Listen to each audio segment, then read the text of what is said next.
As the nation begins commemorating America's 250th birthday, communities across the country are reflecting on the events that shaped our independence. And here in Charlotte, a new exhibition is giving visitors a chance to experience that history in a way few museums ever have, using augmented reality to place them in the middle of the Revolutionary era. So today we're exploring Charlotte's connection to America's founding and how technology is helping to bring those stories to life for a new generation. I want to welcome you into Local Roots. I'm Alicia Barnes, and I also want to introduce you to my two guests who are going to be here with me today. We have historian Nolan Dahm from the Charlotte Museum of History, and also we have Jason Luker, Chief Interpretation Officer at the museum. So first, Jason, you got to tell me, like, what exactly does that mean It's that a you do? mouthful. It's It a is. It long is. title. It doesn't fit on a business card very well. My job is looking at the overall interpretation of the museum and its different functions. So exhibitry, education, restoration, collections are all the things that kind of fall under my jurisdiction, and just kind of having them all kind of tied together, working with historians and working with our collections manager and working with our education department, try to provide the best services we can to the community. And this really is a service. I mean, Nolan, we talk about, I mean, this is technology at its finest. Talk to us specifically about what you have going on at the museum. Yeah, so what we have going on at the museum is an exhibit called American Revolution, the Augmented Exhibition. Over 20 scenes from the American Revolution, and it's not just a scene, it is a fully interactive portal. So every visitor that experiences the exhibit gets a histopad, a little tablet. They scan that portal and they are transported back in time. So that's every scene from the Revolution, from the Boston Tea Party to the signing of the Declaration to Ben Franklin visiting Versailles, down to standing at Trade and Tryon at the center of our city 250 years ago. And you can see how things have changed over time and really experience the revolution. This is so different from when I was a kid. And I'm sure as students come through, are they not just amazed? Take me through what their reaction has been to this. Yeah, so I think what students really like is that there's so many different ways to approach it. So when we lead a field trip, some students really just get into it. They're looking for a story that they think is interesting. They're looking for the cute little cat that appears next to the globe when you're exploring the British Empire. Wow. But there's also things that are directly relevant to kids, developed for kids. So there's a treasure hunt. Oh, wow. And so we develop a field trip kind of around that where, yes, you're doing a treasure hunt, but in order to find those treasures, you have to learn things, right? You have to write down where you're finding them, why they're important. So there's a lot of different ways to engage for young people, even if you're not just trying to read all about the revolution. And when you look at what it's offering, what kind of stands out to you? He mentioned one of the things that's been very shocking to me has been that treasure hunt. Because it was an add-in kind of to kind of build off of for younger children. Oh, that wasn't the original plan. Well, we always had it in the plan, but it was kind of like when we were doing the development, there's like, well, we'll have this in here and you can kind of do some, activities with kids with it. But what we found with it is everybody's into treasure hunt. Like we see families looking for things together. And say we have the oldest house in Mecklenburg County on our property, the Alexander Rock House. Right. And when you go out to see the house, you have to leave your histopad behind. And they'll come up to the front desk and say, "This is my histopad. I must get it back because I'm in the middle of the treasure hunt and I must be able to find everything." So just that little bit makes it very involved and brings people in. It's not a very sterile environment. It's a very interactive one. Come up to these spots, you scan it, you go inside of it, anointed and brought up. We should have pictures where you can slide from what was present day to what was it like, 250 years ago. So it's just that immersive experience for everybody. And you're seeing, of course, because we're celebrating 250 years. I mean, this is just, it's so timely. Are people having that excitement as they come in and seeing more people, more traffic? Yeah, I mean, I think what we found is that we are prepared for the 250th. We've noticed that a lot of people in our community maybe didn't know about the 250th, but coming as this year has continued, as we get really close to July 4th, we've seen a lot of interest really pick up. And we're proud to say that on our site is the only building in the county that was here during the Revolution. We are the only place in the county that has an exhibit and a place to learn about the 250th. We're that place to have an immersive experience related to 250. So we hope if people have questions or are curious about it that they come visit. And they're open on July the 4th. That's right. So let's talk about that because if you're looking for a place to be able to really connect history, this is the place. Yeah, we're open on July 4th, 11 to 5, and on the following Sunday, 1 to 5, where you can come in. And as Nolan said, not only do you get the experience of the exhibits, but you also get to go see the last remaining Patriot home in Mecklenburg County, now Alexander Rock House. We're doing guided tours. One of our best guided tour folks are going to be there for that, so it's going to be a lot of fun and a good way to begin your 4th. You can come see us and then go see the fireworks. And Nolan, I got to pick your brain, you being a historian and stuff. Take us back. I mean, the connection to Charlotte, and you're talking about the Revolutionary War. Bridge that gap for us a little bit, just to let people know. Well, let's start here. Like, I know I'm just wearing a hoodie, but I'm wearing this hoodie for a reason. It's a Charlotte Hornets hoodie. Yeah. And so a lot of people don't know that our Charlotte Hornets name starts during this revolutionary period. So one of the scenes that people are going to see when they come to the exhibit is they're going to see a diorama of Charlotte in 1775. And a diorama is just a little miniature. So we're talking about uptown Charlotte, 1775, little tiny dudes. And what we did is we added in an interactive element. So basically, what people can do is they're going to scan in and they're going to see Charlotte 250 years ago, actually a little less, in 1780. Mhm. And in 1780, the British Army occupied Charlotte. So they come to this area, a guy named Lord Cornwallis. They take over the city. They occupy the biggest mansion in the city. They occupy our local university. They occupy the whole uptown Charlotte. And pretty quickly, though, the British figure out they got to leave. They got to deal with some other stuff. The Battle of Kings Mountain, there's some other battles going on. And so the British have to leave our city. And there's kind of this legend that developed that Lord Cornwallis told one of his other British assistants that Charlotte was a hornet's nest of rebellion. And so that scene is in our exhibit. You can kind of check it out. You can literally see the column of British soldiers walking down Tryon Street. Right. And you can see we have a huge preserved hornet's nest on display. And you can really get into, where do these original legends of our city develop? And it's right at the center of our city still today. I think when people find that out and they understand the Charlotte Hornets connection, it makes them go, yeah. I know Kevin's over here shaking his head because we actually did a whole segment on the Charlotte Hornets and the tie, which is very cool that now children can see this in a very different way. And I just always have to emphasize when you talk about bringing in any kind of device, gadget for younger kids, I mean, it almost like perks their interest a little bit more. Yeah. Do you find that they're retaining the information that they're seeing? Yeah, and I think what we find that helps them retain the information is, we kind of help them go through a guided experience with it too. So when you come on a field trip, we don't just give a histopad and say, now go. Right. We give people a little scavenger hunt to help guide them through that treasure hunt, for example, which really helps. And then, yeah, I think what children really tend to take away from our field trips or from the experience with the histopads is just really helping to visualize how real it all was, Yeah. if that makes sense. Like one of my favorite ones in the exhibit is Washington crossing the Delaware, that famous painting that we all know that's in every high school textbook. But you scan it and you see the reality of the situation was not quite so romantic, Yeah. right? Obviously, nobody was standing at the front of the boat looking all romantic, right? Right. It was a cold, frigid night, and they were just doing their best to cross a river. So things like that, I think, are what the technology really helps people see. Now, do they also get to hear you speak too, or is like you give talks and kind of educate people because your way of telling stories uh, is very memorable. Like if I was there, I'm like, oh, you know what? I knew a little piece of that history, but you're so engaging. Do you also engage with the people who come, or is this is more on them? You mean field trips? Yes. So for field trips, we do like an introduction. So our educators, whether that's Mia, who's our education manager, or a number of other staff on our teams, when the students come, sometimes a group of 100, 120 children will come.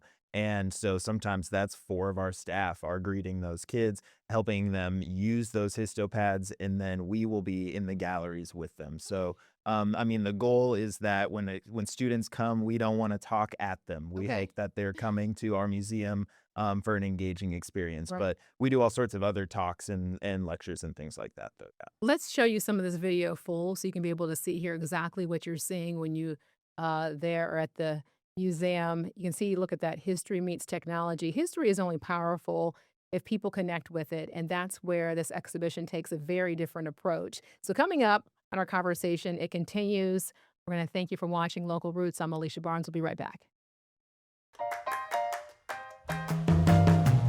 All right, I'm joined here with Nolan Dahm, historian, and also Jason Luker, who's the Chief Interpretation Officer at the Charlotte Museum of History. And you're seeing this augmented exhibition that they have there using this technology at the museum for so many to be able to come and take part.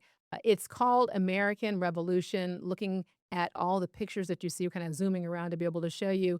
Uh, if you don't mind, Jason, kind of walk us through what we're seeing right now. Yeah, this is a layout of our museum. Was one of the augmented realities we were first did to kind of show what the exhibit was going to look like. And surprisingly, I hadn't seen this in a while. It looks just like that, where he kind of walks you through, and you see we have a little histopad. You scanned the little portal in front of you, and it takes you into the image that you see before you. So like that's the crossing of the Delaware. I think that's Valley Forge, and it just kind of it's a unique experience that honestly you're not going to get anywhere else in the Carolinas. This is the largest exhibit on the Revolutionary War that we're going to have during the 250th celebration throughout both states. And it is one that really focuses not only on the overall story of America, but we have an entire gallery dedicated to just the Carolinas, Okay. where we talk about the importance of the Carolinas' role in the war. One of our things that we like to say is you don't win the Revolutionary War without North Carolina. That is where it pretty much sets everything up. It's the turning point of the war is in the battles that take place here and the actions that happen around Charlotte and around the state. That gets you to Yorktown. So that kind of, we showcase that in the exhibit. Just looking at this, I mean, I'm just blown away by the technology. What is one of the things that you want people, like when they come, of how they should start? Is there only one way to be able to enter and one way to exit? Or is there different areas of the museum that you say, hey, you know what, focus on this first? It really depends on the person. We have one area where we kind of lead everyone to the beginning part of the war, kind of use that as chronological. But we also tell people jump around. Go to different spots. If it's really crowded, you can go to another area and see a little bit. Each area kind of stands by itself. Okay. And there's parts where we tell if it's, if you really want to start with the Carolina side, go see the Carolina because it goes all the way back to the very beginning, 1776, and goes through the main part of the war in the 1780s. So it's a good chance for you to kind of, go back and forth. And we've seen people, they'll go to one area, they go all the way across to the other area, they go all the way across back again, just how they wish to experience the galleries. Right. About how much time does somebody need? If you're an adult walking in and you are not with kids, how much time would you need? And if you're an adult walking in and you're a family with kids, kind of give us like time wise of what we can think that you would say, hey, to really, really absorb everything. I mean, I would say at least 60 minutes, probably more, somewhere 60 to 90 minutes is really what you're going to need. I mean, significantly more if you're somebody who is really going to read every single word. Because, I mean, as you're seeing in some of these fly throughs, when you go into a scene, you're not just standing there. Some of them are multi layers. There's one of Boston where you're zooming through 3 different locations in Boston. You're seeing the Boston Massacre and the Boston Tea Party, all the characters, you can interact with them, right? So, I mean, there's layers here and you could just come back multiple times. But I would say if you're somebody who wants to come and say, I really saw the exhibit, give yourself 60 to 90 minutes to do that. And then we also have guided tours of the home site as well that people. So 60 to 90 minutes, that would mean 2 hours at least with kids, probably. Yes. Right. Okay. Yeah. Yeah. We know how that is. But also, I was going to ask you price. Everybody can be able to know. It's very affordable when you look at the machines. If you want to add those on, I think you said it was $5 per machine, then it's $20 to be able to enter, and that includes having the technology to go with it. Is that correct? Yeah, so exactly a few ways that you can do it. Basically, the baseline price to get into the museum, this includes a guided tour of the Alexander Rock House, includes your entrance into anywhere in the museum is $15. That's our baseline adult price. And then everybody who wants a histopad to experience the augmented exhibition, that's $5 more. So, for example, if you're a family of 4, then you would pay $15 for your adults, 12 or 10 or free, depending on the price, depending on the age of your kids, and then $5 for maybe maybe $10 for 2 histopads might be your total order when you come to our front desk. Right. And Jason, this is exciting that you guys are open on 4th of July. Yes. So that means everybody can be able to come and really enjoy. Yeah. 250 years right here inside the museum. Maybe we can do the exhibit like we mentioned earlier. It's a wonderful exhibit. And then you have the Rock House, which is the oldest house. It's the Patriot home. It was here during the Revolutionary War, during the time of the Mecklenburg Resolve. So it's deep in Charlotte's history, and you can spend a beautiful day out at the museum, and then when you're ready to go see some fireworks, you go see some fireworks. That's true, right? Do people need to make a reservation only because July 4th, since it is a holiday and it's probably going to be a very big day for museum? Yeah, we recommend going on our website and reserving yourself a ticket so you can make sure that you get in at the time you want to get in. And we've never been open like this on the July 4th, so we're really not sure how big the crowd's going to be. Okay. So if you really want to see this, go ahead and buy your tickets early. Yeah, and take us through right now, Nolan, if you can, what we're seeing right here on your screen. Yeah, so these are basically like screenshots from those portals. So when we talk about what a scene is, we're talking about a company called Histovery that uses video game technology. So what that means is they're basically using all of these software engines that develop really cool immersive scenes and characters and shadows, right? Makes it really realistic Mhm. looking. And then what they did is worked with a bunch of different experts to develop these scenes. So what you're looking at here is if you're standing inside of a scene, this is kind of some of the stuff that you're going to be seeing is Oh, zooming into different moments. You're watching the Boston Tea Party. And what I think is really notable here is this movement that you're seeing is part of the exhibit. So it's not just that we made some little animations to make it look cool. Like when you are in the exhibit, you are moving through space, you are interacting with different characters, and you really get to kind of see things from many angles. American Revolution, the Augmented Exhibition. Let's take you also to see the picture a little bit bigger to be able to see what we're seeing inside as we go. I mean, just look at that. The technology may be new, but the lessons from the revolution remain remarkably relevant today. We hope you stay with us here on Local Roots on Queen City News Plus. Thank you for streaming with us. We'll be right back. All right, thanks for joining us here on Local Roots, preserving history for the next generation. We're talking about what we're seeing here as history meets technology. Jason and Nolan, kind of walk us through what we're seeing right here on your screen. Yeah, this is the histopad in work. We're looking at our different parts of our exhibit. What's really neat about the exhibit is it's a 360 experience. When you scanned into the different histo launching pads, you spin around basically to be able to see the entire exhibit. So when you're like at the crossing of Delaware, it drops you in the middle of the crossing of Delaware. And you can have things going on behind you, have things going on in front of you, you can have things going up above you. But you have to use the pads to kind of move around to be able to see everything. Very cool. Nolan, give us some history as how Charlotte relates and how big of a deal our area is to all of this history. Yeah, I mean, we talked earlier about the Battle of Charlotte, Mhm. which is something I think is really central to here, but there was really a lot of revolutionary activity all around the area. When Cornwallis called us a hornet's nest, he wasn't just talking about Charlotte, he was talking about the whole region, if he said it at all. Right. So for example, one of the other scenes that is one of my favorite scenes is one called Huck's Defeat, or the Battle of Williamson's Plantation. This is down south at historic Brattonsville in York County, South Carolina, so maybe an hour south of here. But one of the stories that's there is the story, it's called the Reaping Hook Incident. So this is one of the scenes people will scan into. And to make a long story short, a group of loyalists, some ruffians, show up at the Bratton's house and they threaten Martha Bratton. They put a sickle, a reaping hook, to her throat, and they tell her, if you don't give us information about where your husband is, we'll kill you. Her her child is witnessing this whole incident, standing right there.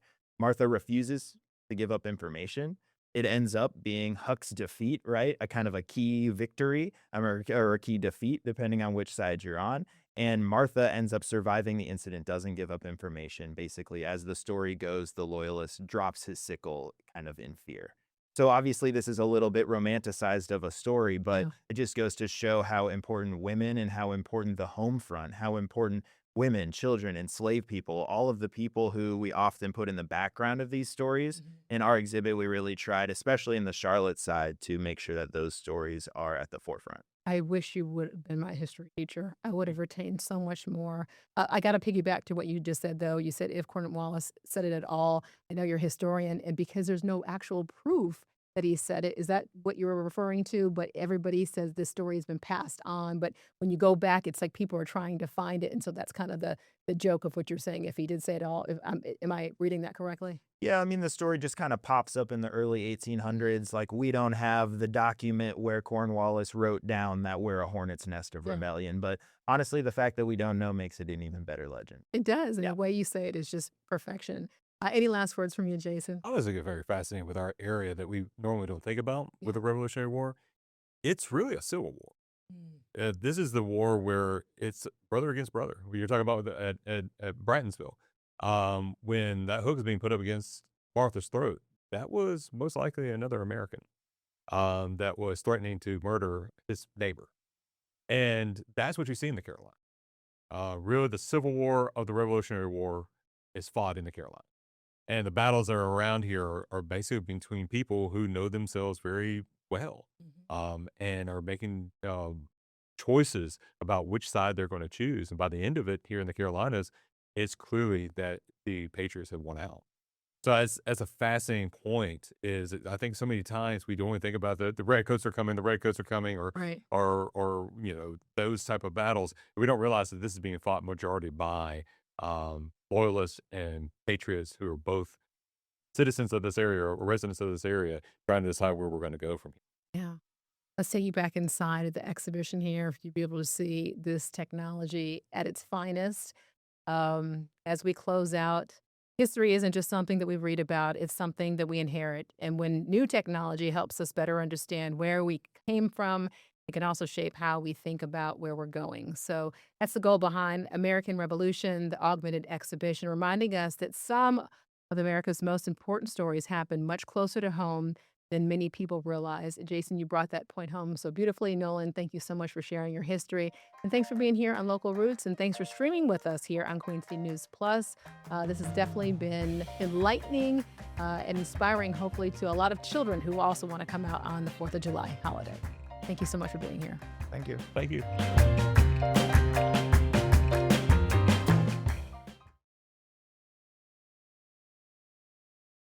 Queen City News Plus. Just search Queen City News on your smart TV's app store.